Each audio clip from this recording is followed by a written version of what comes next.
Alright, mga kababayan, mga kaibigan, mga katokis, mga kapots. Kamusta po kayong lahat? And once again, welcome po dito sa ating mumunting channel, Simply Tokis Vlog. No? Tayo po ay magbibigay lang ng maiksing komento, opinion at reaksyon sa mga mainit na usaping pang politika sa ating bansa. Nako, pag-usapan natin mga kababayan, ang Pangulong Marcos tinawag na supot. Ay, potso? Supot pala si Pangulong Marcos. Nako, ano ba naman yan? Na? Totoo ba yan? Supot ang Pangulong Marcos. Supot daw po, no? Babae pa ang tumawag na supot kay Pangulong Marcos. Na ako, mga kababayan, talagang itong mga to, wala nang magawa itong mga anti-Marcos na ito, anti-government na ito, kundi sabihang supot ang Pangulong Marcos. Supot ang administrasyong Marcos. At ganun din po si Yusek Castro ng PCO at Palace Press Officer ay merong ipabablatter na DDS lawyer. Ito po yung napakahambog po nito, itong DDS lawyer na ito, no? Mukhang pinagbantaan po si Yusek Castro, na kung saan kasi po si Yusek Castro alam mo na, siyempre nang aasar din siya na tinawag niyang Chucky yung idol ng mga DDS na si Tokmol Sara Duterte. Okay, so shout out po lahat sa inyo and may God bless us all. So mga kababayan, eto na naman, no? Talagang continue po ang pagbira sa administrasyong Marcos. Nagmamadali po lahat, no? Mga rights group, progressive group, anti-Marcoses, no? At yung mga dutae na binabatikos ng husto ang administrasyong Marcos dahil wala po itong napakulong na big fish. Teka lang. Tayo sinisipon dito. Ang lamig po dito sa state of Nevada, no? Sinasabi nila, you did not come true doon sa promise ninyo na by the end of the year o bago mag-Christmas, meron kayong mapakukulong na big fish. Yung pala, ang napakulong ninyo ay mga dilis. Hindi po big fish, kundi dilis. Ayan. Nababatikos po kasi may mga kawani po ng gobyerno na nagsalita dyan, tulad ni Ombudsman Boying Rimulya, na sa kanyang mga presko na base sa kanyang pananalita na sure siya na merong makukulong, may mawawaran of arrest ng mga politiko. Ang nangyari, yung inaantay na date, no, yung sinet niyang date, siya po ay naglahong parang bula. Kumbaga, ang nangyari, naging tamilmil siya, yung pala nag-golf lang siya, no? Akala ng mga DDS na hospital na naman siya. Gawa nga ng hindi po siya nagpapakita, nowhere to be found siya, no? Yung last na nakita natin siya bago mag-Christmas, yung taning niyang December 15, ay nasa Doha, Qatar siya, may speaking engagement siya, no? Wala. Nang dahil sa kanya, nadamay ang Pangulong Marcos. Kasi ang Pangulong Marcos, sabi niya rin na bago magpasko may mga makukulong. Pero hindi niya sinabi naman ni Pangulong Marcos na may makukulong na mga politiko. Ang sinabi niya, maraming makukulong. Pero meron po kasi diyan isang ombudsman na napakahambog, no? Nadamay ang Pangulo. Ngayon, tinawag na supot.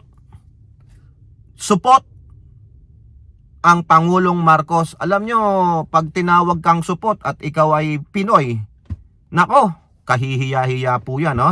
Wag po sana kayong ma-open, no? Karamihan po, sabihin na natin 99% ng mga Pilipino, mga Pinoy, mga ano po yan, nagpapatuli. Patatapang ang mga Pilipino. Nagpapatuli po yan. Bibihira po ang supot na lalaking Pilipino. Ngayon, itong babae na ito, tinawag na supot ang Pangulo. Naku, nakaka-insulto yan. Nakakahiya yan. Potso ka pala, potso. Ibig sabihin, duwag ka. Oo, duwag kang magpatuli dahil masakit. Mangangamatis daw po. Maglanggas ka na lang ng nilagang guwaba. Yung dahon ng guwaba. Oh, di ba? Ganun po eh. Ang problema, mga kababayan, ang tumawag na potchu o supot ang Administrasyong Marcos ay walang iba kundi si Malayang de Lima Party List Representative Leila de Lima. Sinabi po ni Leila de Lima na supot ang administrasyong ito. Bakit po supot? Hindi po physical na supot si Pangulong Marcos. Bakit? Nakita mo bang supot de Lima si Pangulong Marcos physically? Hindi po yon. Kaya nga may quote na supot. Kasi daw po, hindi nag-come true sa kanilang promise na sinasabing may makukulong na malalaking politiko. Instead, ang napakulong nila ay mga dilis. Nakukulangan po sila de Lima. Biruin nyo naman, sa short span of time, kailan lang sinabi ng Pangulo yan nung kanyang SONA, tapos nilabas nung August, tapos nagbuo ng ICI September. So palagay nyo, in 120 days, makukuha ka agad yung mga politiko na yan, yung mabilisang investigasyon. Dapat po dyan, inaabot po ng taon ng investigasyon dyan. Dapat nag-stake out na dyan eh. Dapat meron ng konkretong plano ang administrasyon na bago ko ilabas to, dapat na-stake out na natin to, na imbestigahan natin sila thoroughly. So nangyari, nagbigay kayo ng pronouncement kasi, lalo na si Ombudsman Remulla, na umaasa ang taong bayan, lalo na yung mga mambabatas dyan na malinis daw sila, tulad ng mga Makabayan Black, tulad ng mga rights group, sila de Lima, sila Jokno, at yung iba pang kasamahan nila, na malinis di umano sila, wala silang korupsyon. Mga anti-Marcos nasabi nila kulang. You did not come true. Magantay kayo. Ang sabi nga ng Pangulo, hindi pwedeng ipunta mo sa korte, pagdating sa korte, kulang-kulang naman, di wala. Di ba? So, magantay. So, yung supot-supot mo, di magantay ka. Ang gawin mo, tumulong ka na lang de Lima. Puro kayo batikos, wala naman kayong ginagawa. Tulad ng sinasabi nyo sa ICI, bibigyan nyo ng powers. Ano ginagawa ninyo? Binigyan na nga ng, pinapriority na nga yung, yung ICI na yan. Ba't hindi nyo tulungan ng Pangulo? Mahiya naman kayo. Puro kayo batikos Di kayo tumutulong. Ang system, mga kababayan, puro lang kayong mga batikos, Kayong mga rights group. Ba't yung tulungan ng administrasyon? Bakit hindi nyo kausapin si Speaker D? Na, Speaker D, pagbukas natin ng session ng January 26, unahin na natin to, yung sa ICI. Yung ginawa ninyong bill dyan, nila de Lima na, creating a commission or whatever, kasi meron silang pinal na bill dyan para mabigyan ng powers ang ICI. Di yun ang gawin ninyo. Tulungan nyo ang administrasyon, hindi yung puro kayo pananalita, puro kayo daldal ang gawin ninyo, kausapin nyo maigi si Faustino D. Unahin natin itong ICI. Gusto nating may makulong ng mga big fish, unahin natin ito. And then pag natapos yan, gawin natin ang anti-political dynasty bill. Ganun po nag-set na nga ng priority ang Pangulo, tapos ayaw nyo pa rin gawin. Di sana kung totoong tutulong kayo, hindi na kayo nag-adjournment. Di ba? Sabihin nyo na lang kay Faustino D, let's continue our work. Para naman sulit ang binabayad sa atin. Hindi yung batikos kayo ng batikos, tapos sasabihin mo, supot ang administrasyon. Di ba supot din kayo? Nakukulangan din kami sa inyo. Kayo puro daldal, puro ngak-ngak. Anong aksyon na ang ginagawa ninyo? Di ba? Bakit hindi nyo kalampagin ang liderato ng Faustino D na yan? Di ba? Para matulungan ninyo. Sabi nyo, sige, tutulungan namin tong administrasyon na ito. 2 taon na lang naman, pagtsatsagaan na namin. Kasi itong landmark bill namin na anti-corruption, tayo rin ang magtatamasa niyan. Bakit puro na lang kayo daldal dyan? Puro kayo batikos. Di ba? Why don't you just help this administration? Di ba lahat tayo gusto natin mawala ang corruption, mapanagot ang mga magnanakaw. Hindi kayo, magsasalita ka pa, supot-supot. Di supot din kayo, kulang din ng inyong gawain kulang din ang trabaho ninyo Lalo ka na de Lima, tagal-tagal mo na rin mambabatas natenga ka lang nung kay Digong eh. O, ano na? 'Di ba? Marami ka rin bang napakulong ng mga big fish nung panahon mo?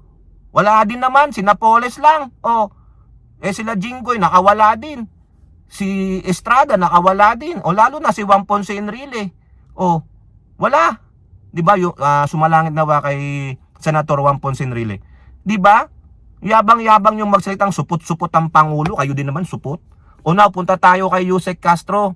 Ito pong si Yusek Castro ay pinagbantaan ng isang DDS lawyer dyan, yung mukhang ermitanyo mga kababayan na napakahambog talaga niyan. DDS talaga yan. Napikon po sila sa sinabing kamukha ni Sara Duterte si Chucky. Oo. Ngayon, siyempre nilalaro ni Yusek Castro si Sara Duterte. Ang lumalaban, yung mga minions niya, hindi po makalaban ng sarili si Sara Duterte. Biruin mo, bakit kayong nagtatanggol kay Sara Duterte? Dapat si Sara Duterte ang magtanggol sa sarili niya. O ngayon, galit na galit kayo. Pero nung ang amo ninyo ang nagtitreat sa buhay ng mga kapwa nyo Pilipino, tahimik kayo. O masama ba yung Chucky? Sikat nga si Chucky, di ba? O magandang movie.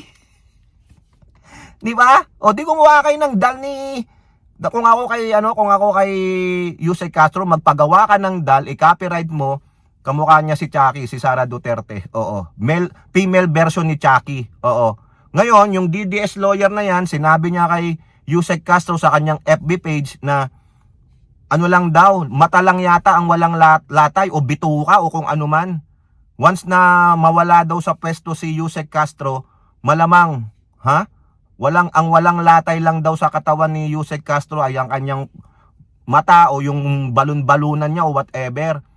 Once na dinrap ka ng iyong amo, ng iyong human, no, tulad ni Lisa Marcos, tiyak, yari ka. Oo, tapos minura pa. O ngayon, anong gagawin ni Yusek Castro? Ipapablatter niya. Kaya kung may masamang mangyari kay Yusek Castro, yari kang DDS ermitanyong lawyer ka, Masyado ang mayabang, Nung panahon ni Digong na namamayagpag ang EJK niya, pagpatay sa mga kapwa Pilipino mo, na mga inosente, mga bata, mga sanggol, wala kayong sinasabi. Ngayon naihantulad lang, ang pag-uugali ng inyong tokmol na vice presidente sa isang manyika na, alam nyo na, demonyo. Galit na galit kayo, nagbabanta pa kayo. Talagang DDS nga kayo, mapagbanta kayo eh. Pikon na pikon kayo. Oo, ganyan kayo. Pag kayo okay lang, pero pag kayo na tinira, mga pikoners, tandaan niyo, pikon talo. Sige, Yusek Castro, ipablatter mo yan, idemanda mo. Ipadisbar mo yan, DDS lawyer na ermitanyo na yan. Di ba? O kayo po, ano po yung masasabi? Comment down below and don't forget to like and share. Hope to see you on the next videos. Bye-bye. God bless.